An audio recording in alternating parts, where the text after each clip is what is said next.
दोस्तों, स्वागत है आपका हमारे चैनल आर के वर्मा में। मुल्ला नसरुद्दीन की नई मजेदार कहानी वीडियो को पूरा जरूर सुनें और अपने अनुभव हमें कमेंट में जरूर बताएं। दोस्तों, मुल्ला नसरुद्दीन अक्सर सोचता था कि ऐसी क्या तिकड़म भिड़ाई जाए जिससे उसे हरम में घुसने का मौका मिले। वह खुदा से दुआएं करता कि या खुदा, तूने कई मुश्किल मौकों पर मेरी मदद की है, इस बार भी कोई ऐसा रास्ता निकाल जो मैं अपनी मासूम गुलजान को इसके के चंगुल से बचा सकूं। कि उस बूढ़े बाप की दुआ कबूल कर मेरे अल्लाह, जिसका कलेजा अपनी बेटी लिए तड़प रहा है।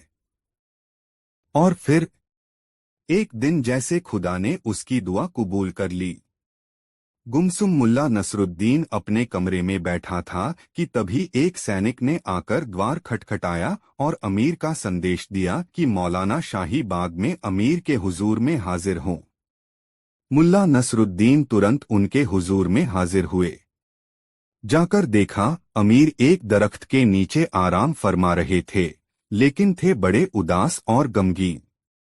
मुल्ला नसरुद्दीन ने सलाम अर्ज किया और पूछा, गुस्ताखी माफ हो आलमपना, क्या ये खाकसार जान सकता है कि और बंदे को किस सबब से याद किया है? हुजूर किस सगम में डूबे हैं?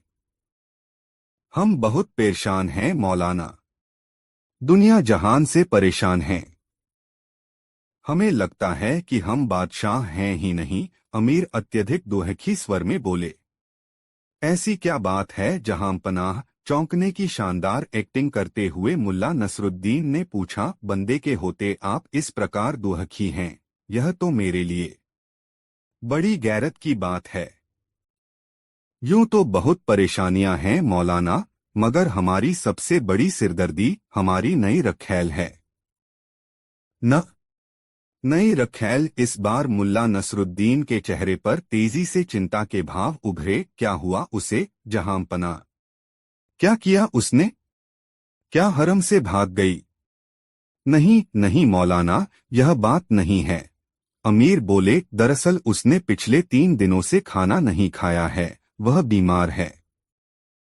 शायद उसकी जान भी खतरे में हो।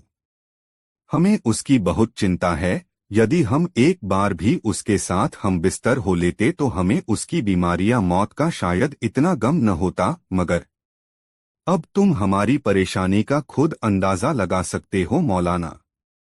यदि ऐसी बात थी तो मुझे पहले क्यों नहीं बताया गया मेरे आका? आखिर यह आलिम हकीम मौलाना हुसैन किस मर्ज की दवा है मेरे आका? आप बिल्कुल भी चिंता न करें हकीम, मौलाना हुसैन के होते कोई बीमारी चाहे कितनी ही खतरनाक क्यों न हो, उसका कुछ नहीं बिगाड़ सकती। मौलाना हुसैन? अमीर ने अपनी कुर्सी पर बेचैनी से पहलू बदला और बोला, क्या क्या तुम पूरे विश्वास से कह सकते हो कि वह तुम्हारे इलाज से बच सकती है? माँ दौलत अच्छी तरह जानते हैं कि बगदाद से बुखारा तक मेरे जैसा दूसरा कोई होशियार हकीम नहीं है। खम ठोककर मुल्ला नसरुद्दीन ने कहा। जाओ मौलाना हुसैन, जाओ, उसके लिए अच्छी दवा तैयार करो। अमीरे आजम? अब मुल्ला नसरुद्दीन ने अपना पत्ता फेंका। पहले मुझे रोगी से मिलकर उसके रोग का पता लगाना होगा, उसका परीक्षण करना होगा। रोगी का परीक्षण? अमीर ने आंखें तरेरी। मौलाना, क्या तुम्हें यह नहीं मालूम कि हरम में पराए मदों का झांकना भी गुनाह है? माँ दौलत के अलावा वहाँ किसी के कदम। मुझे क्षमा करें शहंशाहे आजम। घुटनों तक सिर झुकाकर मुल्ला नसरुद्दीन ने बड़े ही नम्र स्वर में कहा, मैं हकीम हूँ और बिना रोगी का परीक्षण किए भला उसे कोई दवा कैसे दे सकता हूँ? यह सुनकर अमीर लगभग गुर्ती हुए बोला, अरे नाचीज गुलाम, क्या तू इतना भी नहीं जानता कि हमारी दासियों का मुंह मरने से पहले कोई भी नहीं देख सकता? मुल्ला नसरुद्दीन ने फौरन अमीर की बात को लपक लिया। ऐ मेरे आका, इस नाचीज गुलाम ने कब कहा कि मैं उनका मुंह देखना चाहता हूँ मेरे सरताज? मैं तो अपने इल्म में इतना माहिर हूँ कि उनका हाथ, बल्कि हाथ का नाखून देखकर ही उनके रोग को समझ सकता हूँ। चेहरे की तरफ नजरें उठाने की गुस्ताखी तो मैं सपने में भी नहीं कर सकता। हाथ देखकर अमीर का गुस्सा पानी के बुलबुले की भांति समाप्त हो गया। वह बोले, यह तुमने पहले क्यों नहीं बताया? इसमें तो कोई हर्ज नहीं है। तुम्हारे साथ हम भी हरम में चलेंगे। यदि तुम हमारी रखैल का सिर्फ हाथ ही देखोगे तो हमें कोई ईर्ष्या नहीं होगी। मुल्ला नसरुद्दीन ने सोचा कि यहाँ गुलजान से अकेले में तो मुलाकात संभव ही नहीं है। आठ अमीर साथ रहें और मैं उसे दिलासा दे दूं, भला इससे अच्छी बात और क्या होगी। दोस्तों, वीडियो को एक लाइक जरूर करें।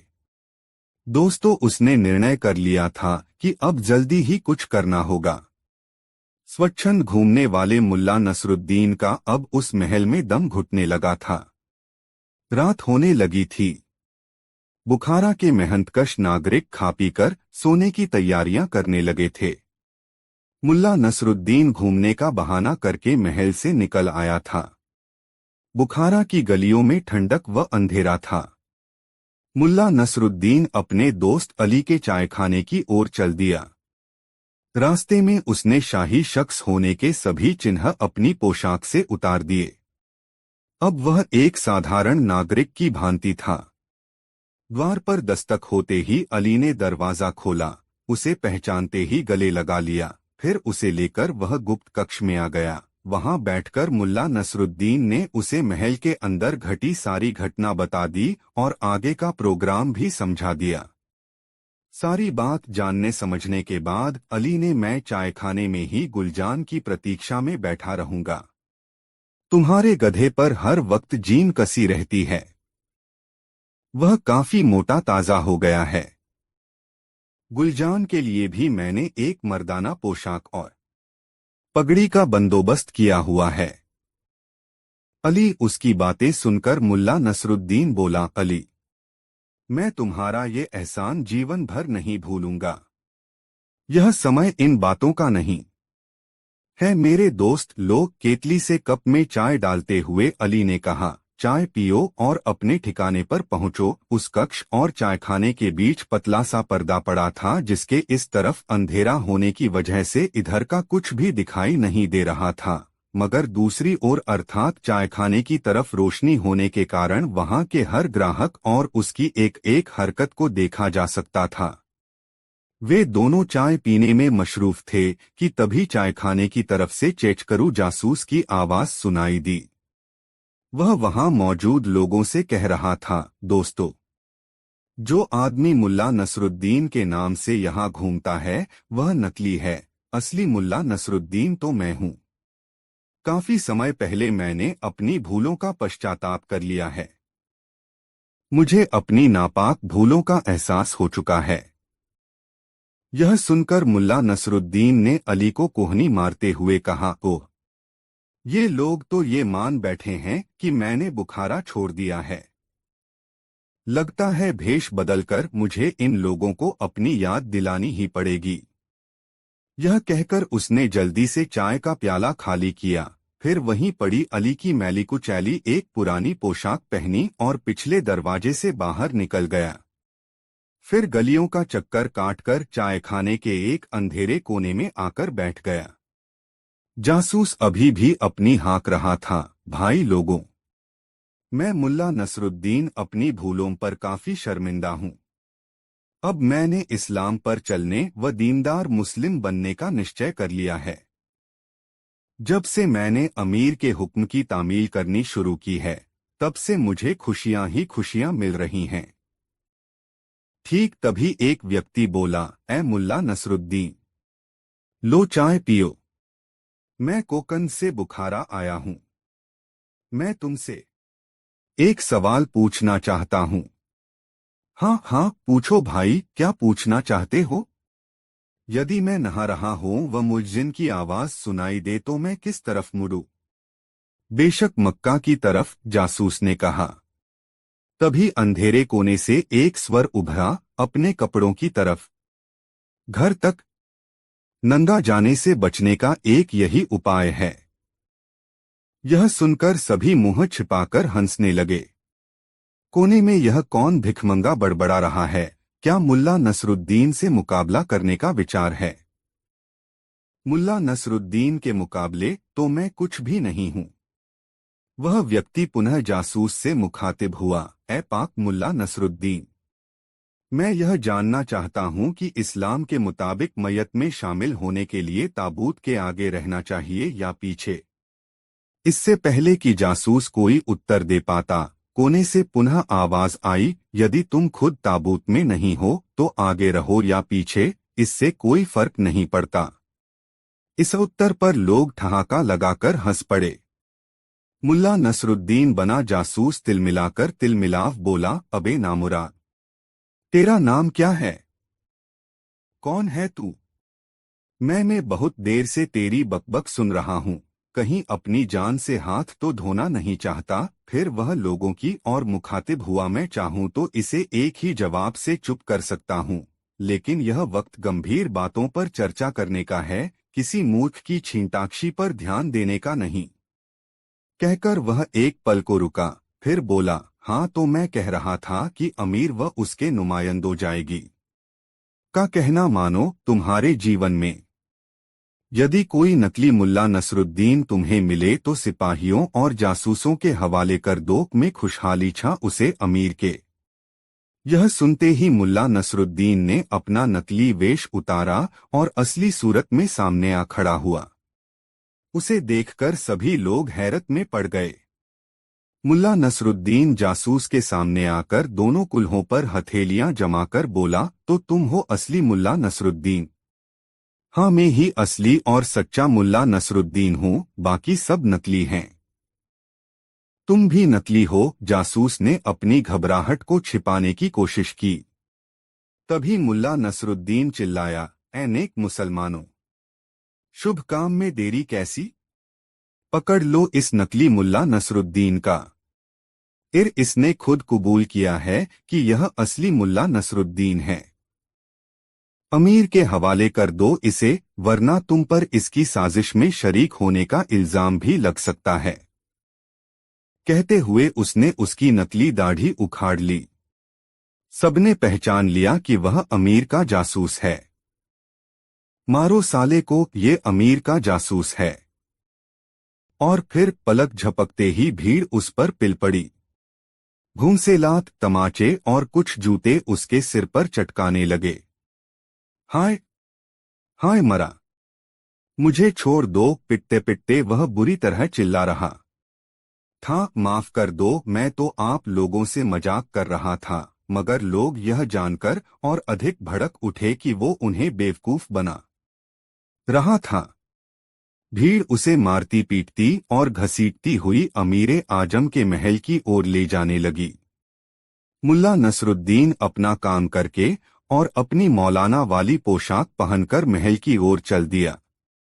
मुल्ला नसरुद्दीन ने महल में पहुंचकर देखा कि चेचकरू जासूस जमीन पर पड़ा जख्मी हालत में कराह रहा है। उसके पास लालटेन लिए अरसला बेग खड़ा है। क्या बात है अरसला बेग? बड़ी ही नम्रता से मुल्ला नसरुद्दीन उर्फ मौलाना हुसैन ने पूछा, इतनी रात गए कैसे परेशान हो? बहुत बुरी खबर है मौलाना हुसैन साहब। वह बदमाश मुल्ला नसरुद्दीन फिर से बुखारा लौट आया है। उसने देखिए धरती पर पड़े चेचकरू जासूस की ओर इशारा करके कहा, देखिए उस काफिर ने हमारे सबसे होशियार जासूस की क्या हालत की है। मेरा यह जासूस मेरे ही हुक्म से खुद मुल्ला नसरुद्दीन बनकर लोगों में अमीर की वफादारी और मजहब की बातें बता रहा था, मगर उसका नतीजा यह निकला। तौबा तौबा, जासूस अपने जिस्म को सहलाते हुए बोला, मेरे बाप में इस नामुराद के मामले में पड़ूं मैं कि तौबा, जो अब मैं इस ना ही छोड़कर चला जाऊंगा। मैं तो अब यह शहर शुक्र कर पाजी। उसकी हालत देखकर मुल्ला नसरुद्दीन दिल ही दिल में बोला, अगर महल कुछ दूर होता तो लोगों ने तुझे जिंदा नहीं छोड़ना था। दोस्तों, वीडियो को एक लाइक जरूर करें। दोस्तों, प्रतीक्षा की घड़ियां जल्दी ही समाप्त हो गईं और वह घड़ी आ पहुंची जब मुल्ला नसरुद्दीन को अमीर के हरम में घुसने का हसीन मौका मिल गया। गुलजान को एक नजर देखने के लिए उसकी आंखें तरस रही थीं। हरम के मुख्य द्वार तक आते आते मुल्ला नसरुद्दीन ने रास्ते का पूरा नक्शा अपने दिमाग में बैठा लिया था। पूरे रास्ते में सख्त पहरा था। हिजरा उन्हें लेकर एक कमरे में आया। कमरे के बीचों बीच एक पर्दा लटक रहा था। उस बेशकीमती पर्दे के पीछे गुलजान एक नर्म बिस्तर पर बैठी थी। जीने पर्दे के पार उदास और गुमसुम बैठी गुलजान को मुल्ला नसरुद्दीन साफ साफ देख रहा था।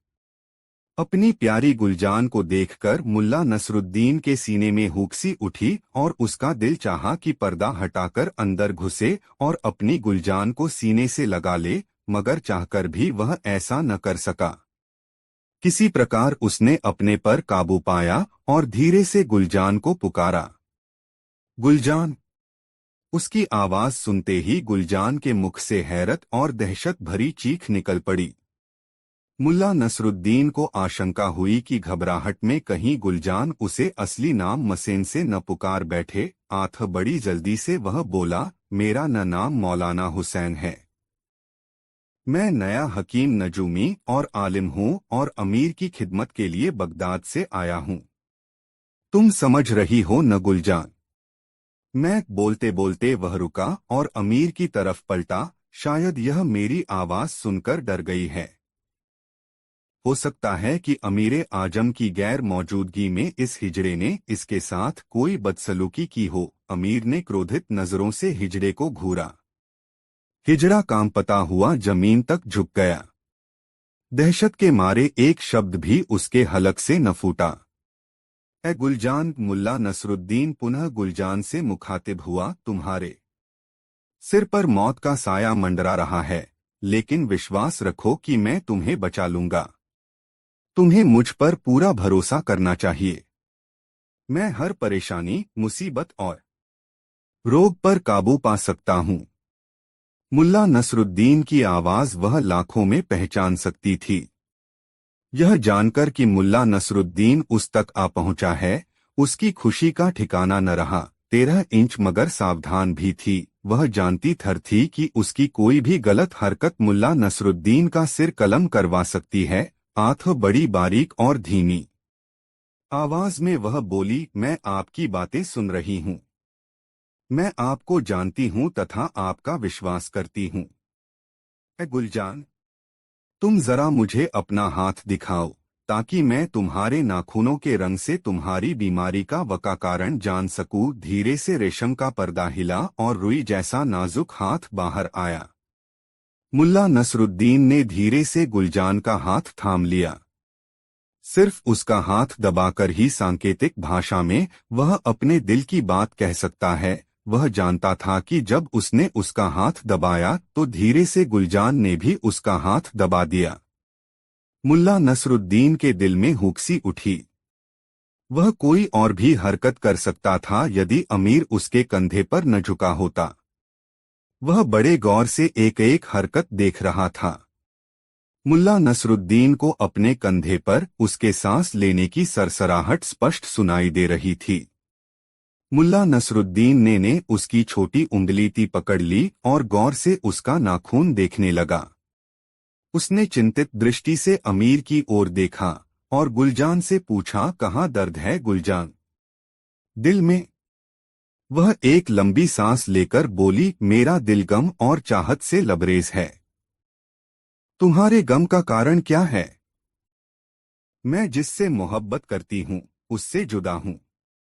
नसरुद्दीन ने अमीर के कान में कहा। यह अमीर आजम की जुदाई मुल्ला नसरू में बीमार है। यह सुनते ही अमीर का चेहरा खिल उठा। गुलजान पुनः बोली, जिसे मैं दिलोजान से चाहती हूँ वह मुझसे जुदा है। मुझे लगता है कि मेरा प्यार मेरे बिल्कुल करीब है, लेकिन न तो मैं उसे गले लगा सकती हूँ और न ही प्यार कर सकती हूँ। हाय! न जाने वह मुबारक घड़ी कब आएगी जब वह प्यार से मुझे अपने गले लगाएगा। मुल्ला नसरुद्दीन ने गहरा आश्चर्य जाहिर किया। या अल्लाह! इतने थोड़े समय में ही शहंशाह ने इनके दिल पर कैसा जादू कर दिया है। वल्लाह! मरहबा! यह सुनकर अमीर की खुशी का कोई ठिकाना न रहा। वह एक जगह खड़े नहीं हो पा रहे थे, बल्कि आस्तीन में मुंह छिपाए पागलों की भांति खींखी करके हंस रहे थे। अमीर की हरकतें देखकर पर्दे के पीछे बैठी गुलजान बड़ी मुश्किल से अपनी हंसी रोक पाई। मुल्ला नसरुद्दीन ने पुनः उसे सांकेतिक भाषा में समझाना शुरू किया। गुलजान, तुम किसी प्रकार की चिंता मत करो, मैं तुम्हें प्रत्येक खतरे से बचा लूंगा। फिलहाल तो अमीरे आजम तुम्हारे करीब नहीं आ सकेंगे, क्योंकि मैंने उन्हें आगाह कर दिया है कि सितारों का आदेश है कि वे किसी औरत का नकाब न उल्टे। लेकिन इसके बावजूद तुम्हारी खुशी का दिन निकट ही है। सितारे धीरे धीरे अपना अंदाज बदल रहे हैं। तुम समझ रही हो न गुलजान? सितारे शीघ्र ही मुबारक होंगे और तुम अपने प्यारे, अपने सपनों के शहजादे की बाहों में होगी। मैं जिस रोज तुम्हें दवा भेजूंगा, उससे अगले रोज तुम्हारी खुशी का दिन होगा। हाँ, दवा पीने के अगले रोज तुम तैयार रहना अपने दामन में खुशियां भरने के लिए। गुलजान से यह खुशी बर्दाश्त नहीं हो पा रही थी। वह कभी रोती कभी हंसती। वह बोली, शुक्रिया ए मौलाना हुसैन, आपका लाख लाख शुक्रिया ए हकीम मौलाना हुसैन। मैं समझ गई कि मेरा प्यार मेरे बिल्कुल नजदीक न है। मुझे लगता है कि उसके और मेरे दिल की धड़कनें एक हो गई हैं। मैं उसके बिना नहीं रह सकूंगी। और फिर उसे समझा बुझाकर मुल्ला नसरुद्दीन और अमीर हरम से वापस लौट आए। दरबार में आकर अमीर ने सोने के सिक्कों से भरी थैलियां मुल्ला को भेंट की। फिर मुल्ला नसरुद्दीन अपने आवास की ओर बढ़ गया। दोस्तों, रात हो गई थी। मुल्ला नसरुद्दीन को इसी क्षण का इंतजार था। वह अपने कक्ष से मिट्टी की एक सुराही लेकर बाहर निकला और सीढ़ियां उतरकर दबे पांव हरम के पहरेदारों तक जा पहुंचा। वह देखो, एक सितारा और टूटा। एक मोटा पहरेदार सिपाही बोला, यदि तुम कहते हो कि सितारे टूटकर जमीन पर गिरते हैं, तो वे जमीन पर पड़े दिखाई क्यों नहीं देते? वे शायद समुद्र में गिर जाते हों, दूसरे ने कहा। तभी मुल्ला नसरुद्दीन ने टोका, ए सिपाहियों, ख्वाजासरा पहरेदार हिजड़े को बुलाओ, मैं अमीर की नई रखैल के लिए दवा लाया हूँ। खबर मिलते ही ख्वाजासरा दौड़ता हुआ आया। उसने बड़ी ही सावधानी से सुराही थाम ली। उसमें सफेद खड़िया का पानी था। मुल्ला नसरुद्दीन ख्वाजासरा को बड़ी बारीकी से इस दवा की सेवन विधि समझाने लगा। तभी मोटा तुंदियल सिपाही बोला, ए परम गुणी मौलाना हुसैन, आप तो सब कुछ जानने वाले हैं, कृपया ये बताएं कि ये सितारे टूटकर कहाँ चले जाते हैं? मुल्ला नसरुद्दीन के सामने चाहे कैसी भी परिस्थिति क्यों न हो, वह मजाक का वक्त और मौका निकाल ही लेता था। उसने बड़ी गंभीरता से उन्हें बताया, ये सितारे, मेरे बच्चों, ये सितारे टूटकर जमीन पर गिरते हैं और छोटे छोटे चांदी के सिक्कों में तब्दील हो जाते हैं। सुबह भिखारी लोग इन्हें बटोर लेते हैं। इस प्रकार मैंने बहुत से लोगों को अमीर बनते देखा है। सिपाही आश्चर्य से एक दूसरे का मुंह देखने लगे। मुल्ला नसरुद्दीन उन्हें बेवकूफ बनाकर आगे बढ़ गया। उसे इस बात का बिल्कुल पता न था कि यह मूर्खतापूर्ण तुक्का भविष्य में उसके लिए बड़ा ही कारगर साबित होने वाला है। वह अपनी मीनार पर चला गया। करीब आधी रात को वह अपनी मीनार से फिर नीचे उतरा और दबे पांव अमीर के शयन कक्ष की ओर बढ़ने लगा। उसका विचार था कि पहरेदार अब तक सो गए होंगे, मगर ऐसा नहीं था। कक्ष के करीब जाने पर उसे कुछ फुसफुसाहटें सुनाई दीं। काश, एक पहरेदार कह रहा था, काश यहाँ भी कोई सितारा टूटकर गिर जाता तो हम भी अमीर बन जाते। भाई, मुझे तो इस बात में कुछ दम नजर नहीं आता। अरे भाई, विश्वास कर, बगदाद के आलिम ने यही कहा था। उनका इल्म रहा है, क्या इतनी सी बात के लिए वे गलत कहेंगे? बहुत गहरा। उनकी बातें सुनकर मुल्ला नसरुद्दीन के दिमाग में तुरंत एक विचार कौंधा। बात तो ठीक है, हालांकि पहले उसे उनकी बातें सुनकर बहुत गुस्सा आया था कि बेवकूफ किस अहमकाना बात को लेकर अपनी रात खराब कर रहे हैं, मगर अब उसने आसमान की ओर देखा, तभी एक सितारा टूटा और तेजी से नीचे गिरने लगा। मुल्ला नसरुद्दीन ने तुरंत अपनी जेब से एक सिक्का निकालकर पहरेदारों की ओर उछाल दिया। कुछ सुना तुमने? को पहले पहरेदार ने कांपती आवाज में पूछा। हाँ सुना तो। तभी मुल्ला नसरुद्दीन ने दूसरा सिक्का फेंका। दोनों पहरेदारों ने पलटकर उस ओर देखा, फिर झपटकर उसे कब्जाने के सिक्के वहां से कुछ आगे की ओर उछाल दिए लिए पेट के बल उस पर लेट गया। दूसरा दूसरे सिक्के की ओर लपका। इस मौके का भरपूर फायदा उठाया मुल्ला नसरुद्दीन ने। उसने एक मुट्ठी वे दोनों उस ओर लपके और मुल्ला नसरुद्दीन लपककर दरवाजे में घुस गया। कुछ ही पलों बाद वह हरम में गुलजान के कक्ष में था। उसे देखते ही गुलजान उससे लिपट गई, मगर यह समय प्यार मोहब्बत का नहीं था। मुल्ला नसरुद्दीन ने कहा, जल्दी करो गुलजान, यह समय प्यार मोहब्बत का नहीं है। ख्वाजासरा बेफिक्री की नींद सोया पड़ा था। मुल्ला नसरुद्दीन गुलजान को लेकर दरवाजे पर पहुंचा। वे दोनों सिक्के बटोरने के बाद अब आसमान की ओर ताक रहे थे। मुल्ला नसरुद्दीन ने एक मुट्ठी सिक्के अपनी दाहिनी ओर उछाल दिए। खनखनाहट की आवाज होते ही सिपाही उधर लपके और इधर बिना एक पल भी गवाए मुल्ला नसरुद्दीन गुलजान को लेकर अपनी मीनार की ओर लपका। कुछ पलों बाद कि वह सही सलामत मीनार पर स्थित अपने कक्ष में था। उसके कमरे की खिड़की से एक रस्सा महल के पिछवाड़े की ओर लटका था। उसने गुलजान को समझाया कि उसे क्या करना है, मगर इतनी ऊंचाई से गुलजान घबराई। घबराओ मत गुलजान, कुछ नहीं होगा। बड़ी मुश्किल से समझा बुझाकर उसने गुलजान को रस्सी के सहारे उतार दिया। हामफती कामपति गुलजान नीचे उतरने लगी और जब उसके पांव जमीन पर टिक गए तो मुल्ला नसरुद्दीन ने खिड़की पर आधा झुककर फुसफुसाया, जाओ गुलजान, वहीं जाना जहां मैंने तुम्हें बताया है। गुलजान तेजी से एक ओर भाग गई। दोस्तों, यह कहानी अपने मित्रों को जरूर शेयर करें। दोस्तों, एक दिन मुल्ला नसीरुद्दीन अपनी बगिया के फूलों को पानी से सींच रहा था। उसी समय उसके पास एक आदमी आया और कहने लगा, मुल्ला मुलजी, मैं आपके गुणों से बहुत प्रभावित हूँ। मेरी ख्वाहिश है कि मुझ में भी आपके जैसे गुण हों। मुझे आप अपना शिष्य बनाकर ऐसे गुर सिखा दें जिससे मेरा जीवन सफल हो जाए।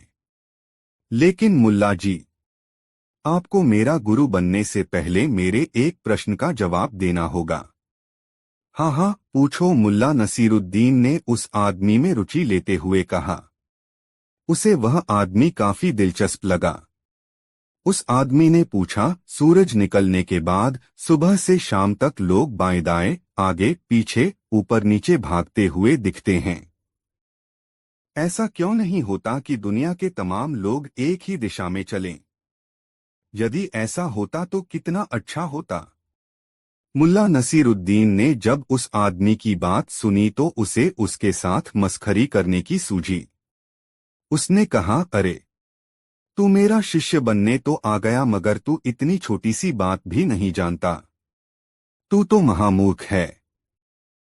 अपने लिए महामूर्ख संबोधन सुनकर वह व्यक्ति बौखला गया और उत्तेजित होकर पूछने लगा, आपने मुझे महामूर्ख कहा? मैं आपको अपना गुरु बनाने आया हूँ, इस बात का भी ख्याल नहीं रखा आपने। मुझे महामूर्ख कह दिया, जबकि मेरा सवाल स्वाभाविक है। यह प्रश्न तो प्रत्येक जिज्ञासु के मन में उत्पन्न होना चाहिए। या तो आप मेरी शंका का समाधान करें या फिर मुझे बताएं कि मैं महामूर्ख कैसे हूं। अब मुल्ला नसीरुद्दीन के चकराने की बारी थी। उसने तो सोचा था कि मजाक की बात मजाक में ही निकल जाएगी, मगर यह तो अजीब हो गया। यह आदमी तो अब बेकाबू हो रहा है। कहाँ तो आया था यह मेरा शिष्य बनने, कहा, अब बिफर कर मुझे ही गुरुता सिखाने लगा है। मन ही मन मुल्ला नसीरुद्दीन उससे निपटने के उपाय सोचने लगा। अचानक उसे कुछ ख्याल आया और उसने आगंतुक से कहा, मुझे जरूरत ही नहीं कि मैं तुम्हें परले दर्जे का बेवकूफ साबित करूं। मूर्खी महामूर्दों को कुछ भी साबित करने पर समझ में नहीं आता है। हाँ, मैं तुम्हें बताता हूँ कि यह धरती नाव जैसी है। यदि एक ही दिशा में लोग भागने लगे तो धरती उलट जाएगी, इसीलिए धरती के लोग भिन्न दिशाओं में चलते हैं। समझ गए? समझ चुके तो गर्दन हिलाओ या हाँ कहो। अब वह आदमी संशय में पड़ गया। सोचने लगा, बड़ा शातिर है यह मुल्ला नसीरुद्दीन। मैं बचपन से पढ़ता आया हूँ कि पृथ्वी गोल है और यह कह रहा है कि धरती नाव की तरह है। अगर कह दूं कि उन्होंने जो कहा मैं समझ गया तो तुरंत यह शख्स मुझसे कहेगा, बेवकूफ, क्या खाक समझ रखते हो? धरती भी कहीं नाव की तरह उलट सकती है।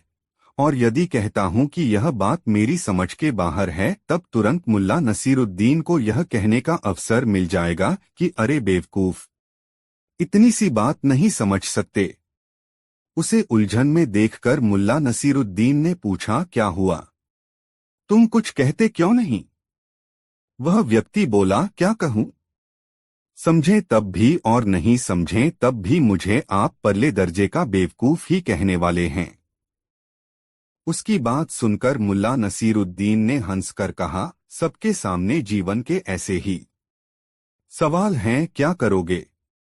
इतना तो मुझे पता चल ही गया कि तुम समझदार हो, इसलिए तुम मेरे शिष्य बन सकते हो। और उस दिन वह व्यक्ति मुल्ला नसीरुद्दीन का शिष्य बन गया। दोस्तों, मुल्ला नसीरुद्दीन के गांव के लोग भोले थे, छलकपट प्रपंच से दूर, खेती करते। खेती के काम के बाद वक्त मिलता तो खुदा की इबादत करते। खुदा के नेक बंदों की सेवा का शऊर उनमें था। गांव में जब कभी भी कोई बाहरी आदमी आता तो उसकी हर तरह से सहायता करते। उनकी ख्वाहिश होती कि जब वह बंदा उनके गांव से लौटे तो अपने लोगों से बताए कि एक गांव ऐसा भी है जहां के लोग बिना किसी स्वार्थ के एक दूसरे की सहायता करते हैं। उस गांव में एक दिन एक मौलवी आया। लंबा चमकीला काला चोगा, माथे पर तुर्की टोपी और काली रेशमी सलवार पहने, तेज खुशबू वाला इत्रा लगाए। वह मौलवी चेहरे मोहरे से भी सुंदर था। चमकीली उभारदार आंखों वाले उस शख्स की दाढ़ी करीने से सवारी गई थी। कदकाठी से भी वह तंदुरुस्त था। उस शख्स की चाल में गुरूर था और बातों में बुलंदी। बेहद गड़गड़ाती हुई रोबीली आवाज थी उसकी। वह टूटी फूटी तुर्की भाषा में गांव के लोगों से 2-3 दिन रहने की जगह चाह रहा था। गांव के लोग मेहमानवाज तो थे ही। एक संपन्न किसान ने उसे अपने घर चलने के लिए आमंत्रित कर लिया। मौलवी ने उस संपन्न किसान के आमंत्रण को यह कहकर ठुकरा दिया कि वह तो खुदा का बंदा है, उसे तो ऐसी जगह पर ठहरना है जहां पर खुदा के नूर के प्यासे लोग आकर उससे बेझिझक मिल सकें, अपनी परेशानी बता सकें। किसी संसारी के घर ठहरने से खुदा के काम में बरकत नहीं आएगी। गांव के मेहमानवाज लोगों ने समझा, यह जरूर कोई पहुंचा हुआ फकीर है, दुनिया की बातों से ऊपर उठ गया है, तभी तो इस धनी आदमी के घर जाने से इनकार कर रहा है। गांव वालों ने आपस में विचार कर उसके रहने की व्यवस्था गांव के चौपाल में कर दी। अपने रहने की व्यवस्था को अपने मन के माकूल पाकर मौलवी ने गुंजीली आवाज और अटपटी भाषा में उनके प्रति अपना आभार जताया। लोग उसकी बात तो नहीं समझ रहे थे, मगर बोलने के साथ साथ हो रहे अंग संचालन से वे समझ रहे थे कि यह व्यक्ति उनके प्रति आभार व्यक्त कर रहा है। फिर उस मौलवी ने बहुत नाटकीय अंदाज से आसमान की तरफ हाथ उठाकर गुंजीली आवाज में कुछ कहा, फिर सजदे में झुक गया। जब वह सजदे से उठा तो ग्रामीणों से मुखातिब होकर टूटी फूटी तुर्की में बोला, परवरदिगार बहुत नरम दिल है। वह सबके गुनाह माफ करता है और जो जहाँ है उसके लिए वहीं उसके लायक भोजन का प्रबंध करता है। वह चींटी से लेकर हाथी तक के भोजन का इंतजाम करता है, मगर कभी उनके पास एहसान जताने नहीं जाता है और न सोचता है कि किसको क्या दे दिया। मौलवी की बात सुनकर गांव के लोग श्रद्धा से भर गए। वाह, कितना पहुंचा हुआ आदमी है! इसकी आंखों की चमक बताती है कि इसने जीवन के रहस्य को समझ लिया है। इसके पास बैठने से कितना सुकून मिलता है। गांव के लोग मौलवी के सामने विनयपूर्वक बोले, जनाब, आप भोजन में क्या पसंद करेंगे? हम लोग आपके लिए आपकी पसंदीदा वस्तु लेकर शाम को पहुंच जाएंगे। आप भोजन करने के बाद हम जाहिलों को थोड़ी ज्ञान की बातें इसी तरह सुनाना ताकि हमारी आत्मा पर बैठी धूल हटे, हम भी ज्ञान के आलोक से दमकें। फिर गांव वालों ने मौलवी से कुछ भेंट स्वीकार करने की गुजारिश भी की। गांव वालों की गुजारिश सुनकर मौलवी ने अपनी गुंजीली आवाज में कहा, मेरी कोई इच्छा नहीं। तुम लोगों की इतनी श्रद्धा है कि मैं नहीं कह पा रहा हूँ। बस अपनी श्रद्धा के मुताबिक जो लाना चाहो ले आना।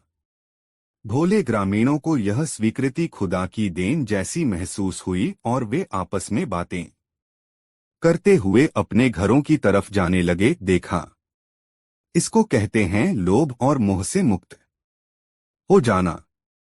अरे, पहुंचे हुए लोग खुद के लिए नहीं जीते, उन्हें पाने की कोई कामना नहीं होती, वे देने के लिए पाते हैं। जो जैसा देता है खुदा के घर से वैसा ही पाता है। फिर चर्चा चल पड़ी कि मौलवी के लिए कौन क्या लाएगा। किसी ने कहा कि वह तंदूरी रोटी लाएगा तो किसी ने कहा मुद मुसल्लम। किसी ने शाही हलवा बनवाने की बात कही तो किसी ने शाही पनीर बनवाने का बीड़ा उठाया। ग्रामीण खुश थे कि उन्हें एक पवित्र आत्मा की सेवा करने का मौका मिल रहा है। मुल्ला नसीरुद्दीन उस दिन गांव से बाहर गया हुआ था। शाम को जब वह गांव की गलियों से गुजर रहा था तो उसने महसूस किया कि प्रायः हर घर से पकवानों की खुशबू उठ रही है। वह दिमाग पर जोर डालने लगा, मगर उसे यह याद नहीं हो पाया कि आज कोई त्योहार है। उसने मन ही मन सोचा, आज न तो कोई तीज त्योहार है और न किसी की शादी, फिर क्यों हर घर से पकवानों की खुशबू आ रही है? ऐसा पहले तो कभी नहीं हुआ। यही सोचते हुए वह अपने घर पहुंचा। घर में प्रवेश करते ही उसे अपने घर से भी जाफरानी बिरयानी की खुशबू उमड़ती सी लगी। उसने सोचा, अच्छा तो गांव की हवा हमारे घर में भी फैल चुकी है। चलो देखें माजरा क्या है। वह सीधे रसोई में पहुंचा। जाफरानी सुगंध से रसोई महमह कर रही थी। बिरयानी बनाने में उसकी बेगम इतनी मशगूल थी कि उसे इस बात का एहसास तक नहीं हुआ कि मुल्ला नसीरुद्दीन रसोई में आकर खड़ा हो गया है। अचानक वह कुछ लेने के लिए मुड़ी, तब मुल्ला नसीरुद्दीन को देखकर बैंकी और उसके मुंह से हठात निकला, अरे तुम आ गए, मुझे तो पता ही नहीं चला। उसके तुरंत बाद उसने उत्साहपूर्वक सूचना दी, जानते हो, अपने गांव में खुदा का एक नेक बंदा आया है। सचमुच खुदा का नूर बरसता है उस पर। शरीर और सेहत से मस्त मलंग है वह। किसी का कुछ लेना उसे पसंद नहीं। गांव वालों के सामने ही रहमत मियाँ उसे अपने घर ले जा रहे थे, मगर उसने उनके यहाँ जाने से इनकार कर दिया। कहा, मैं तो खुदा का बंदा हूँ, किसी के घर कैसे ठहर सकता हूँ? मैं तो ऐसी जगह ठहरूंगा जहाँ गरीब से गरीब आदमी भी मुझसे मिल सके।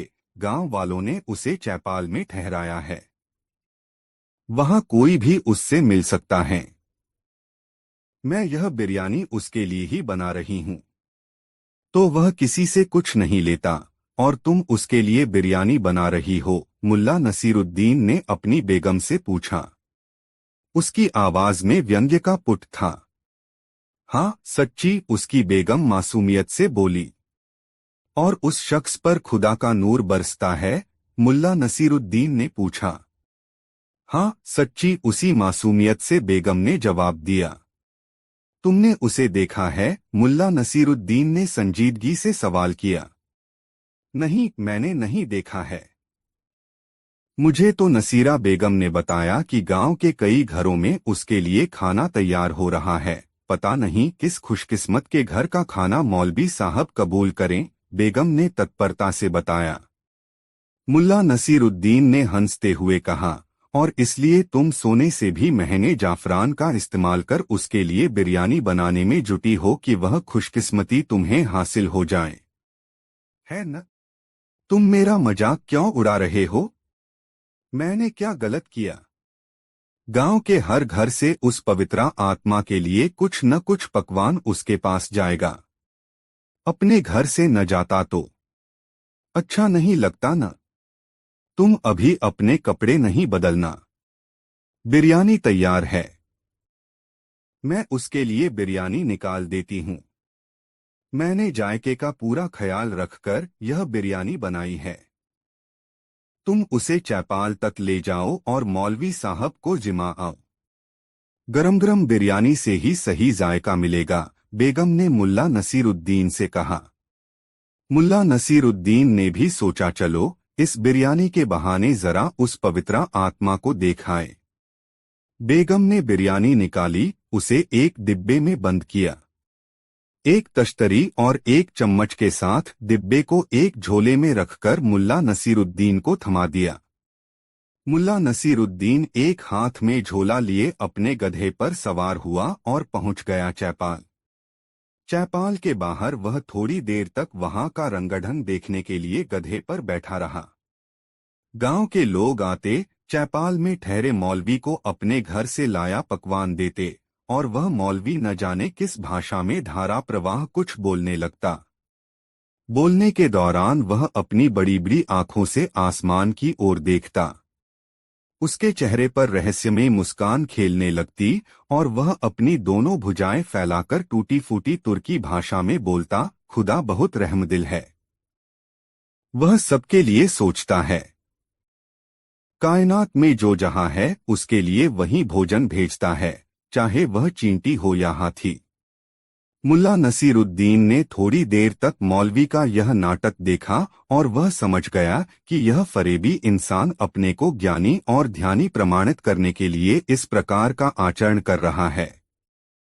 भोले भाले ग्रामीण मौलवी के इस अंदाज पर फिदा थे और वे मौलवी को जाते समय भेंट देने की योजना बना रहे थे।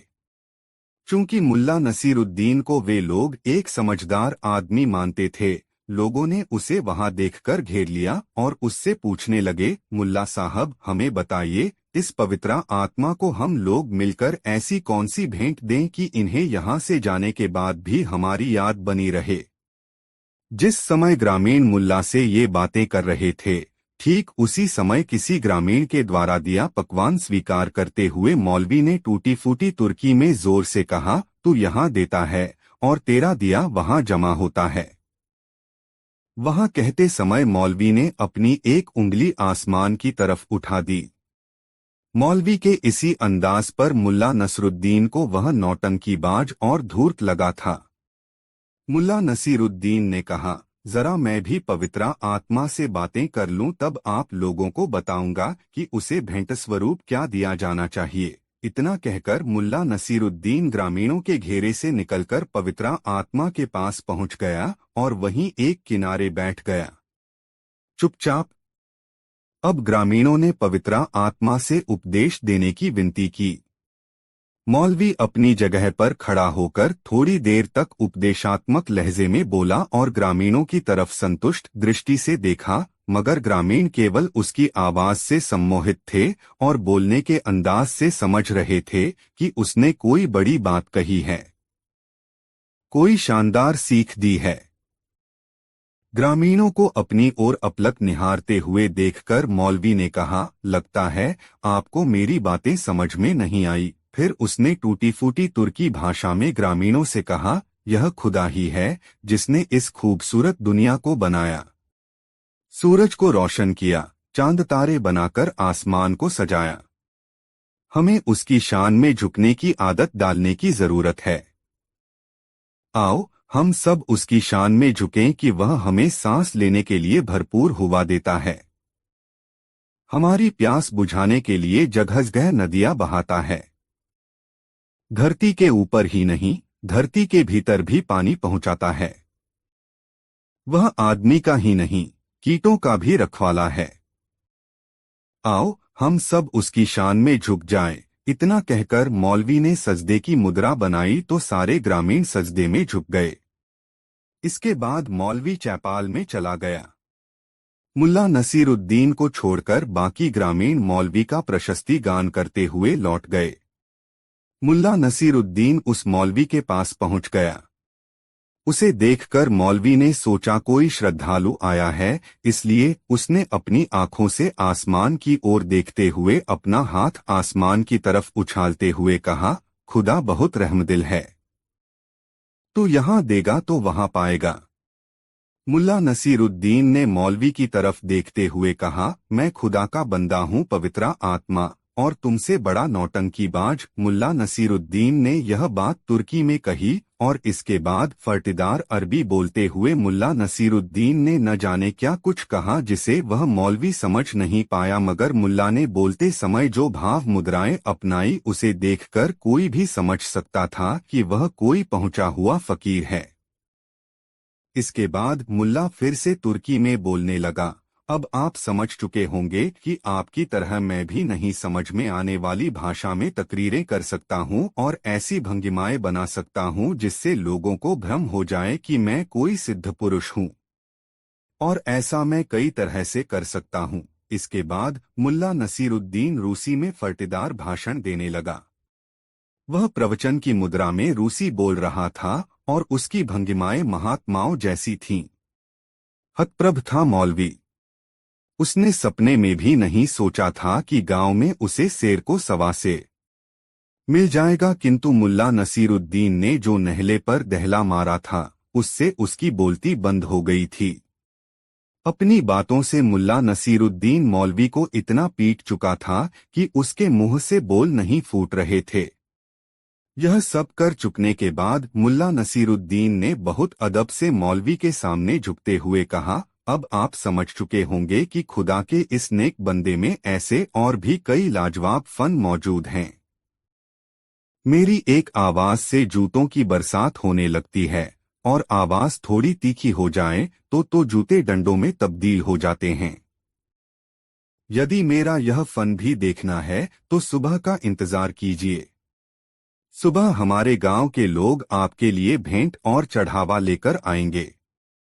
इतना कहकर मुल्ला नसीरुद्दीन अपने गधे पर उल्टा बैठ गया और गधा उसके घर की तरफ चल पड़ा। पटपटपाक टपट पटपाक। गधा मौलवी से दूर होता जा रहा था और मौलवी की तरफ मुंह किए गधे पर बैठा मुल्ला नसीरुद्दीन हाथ हिलाता जा रहा था। मौलवी उसे अपलक देख रहा था।